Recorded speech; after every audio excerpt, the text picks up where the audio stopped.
Alright, good day everyone sa lahat ng aking mga kaibigan, mga followers at mga subscribers. At sa mga hindi ko pa followers at subscribers, follow and subscribe na po kayo. Samahan ninyo ako sa aking pagtuturo ng self-defense gamit ang sungkod.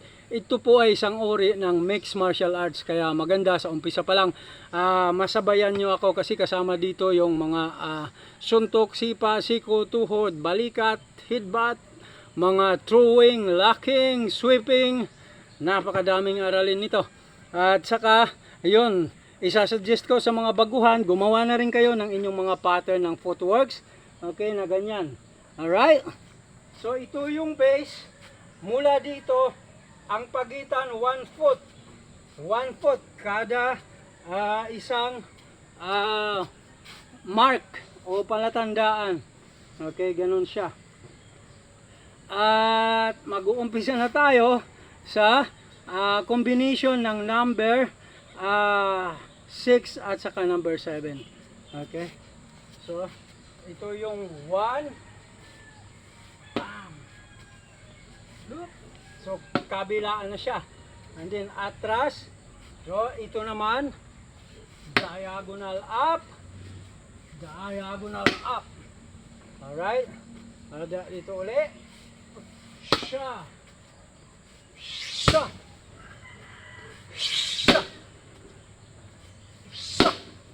Alright, one more time.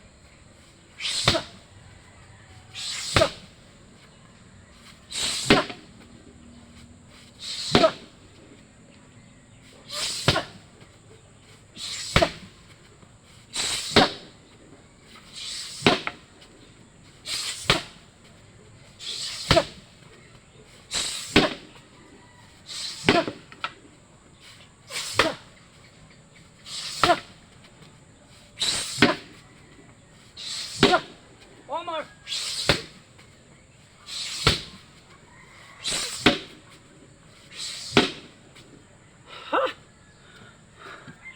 So, yun. Malakasan ng palo yun. Alright. So, maganda na siya. Sa mga nagmamadali, okay magmadali. Mas maganda yung sa umpisa. Alam nyo, tama yung ginagawa nyo. Yung basic o fundamentals, dahil habang patuloy kayo nagsasanay, okay, yung inyong memorya ng muscle at saka ng inyong mga utak sumasabay din siya, kaya mas nagiging maganda yung galawan nyo habang tumatagal. Okay, mas mabilis siya, mas mabilis kang gagaling at gagandang tingnan kapag katama yung inyong mga fundamentals, yung basic, yung placing ng paa, yung twisting ng paa at ng hips, at ganun din yung balikat. Okay? Mas maganda kayong tingnan. Alright? Ngayon pagka ganito, okay lang yan. Umpisa dito kayo sa 1, 2. Alright? Bam! Alright? And then switch. 1, 2, bam! Diyan makikita yung talagang beauty ng inyong, yung ganda ng inyong mga ginagawa. Alright? Ganun lang. Huwag lang kayo magmadali. Pabayaan natin yung mga nagmamadali. Yung mga basher yun. Salamat sa inyong mga panonood sa mga basher ko po. Alright?